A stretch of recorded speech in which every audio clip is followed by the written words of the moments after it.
Well, caught on camera, the Baldwin County Sheriff's Office and the FBI are investigating what is being described as an armored truck robbery.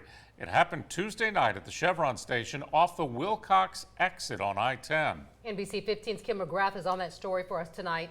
Can you obtain the surveillance video? Yeah, I did. And right now, investigators in the case, they're tracking down all leads. In surveillance video obtained by NBC 15 News, it shows the armored truck driving into the Chevron station. The driver looks for a place to park. Moments later, she walks in to use the bathroom. Surveillance cameras then pick her up talking on her phone at the front counter. When she walks back outside, out of camera range, she told police she was robbed by, quote, multiple individuals. Do you think that this was an inside job? Yeah, right now we really don't know. I know historically a lot of armored car thefts, burglaries, have been inside type jobs, but right now we're not treating it as such.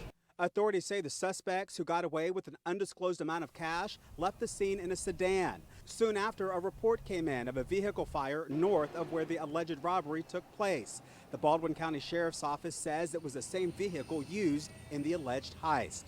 Law enforcement officials telling us the suspects left the area in another vehicle, but it's not clear what direction they went or what they were driving. And so we're looking really right now for the public's help to give us a call if they remember seeing something or something that may be helpful to the investigation. Now, the driver in the robbery was not hurt, and right now investigators, they need your help as they put the pieces together of this case to find out who those suspects were. If you have any information that can help detectives, you're urged to call the Baldwin County Sheriff's Department immediately.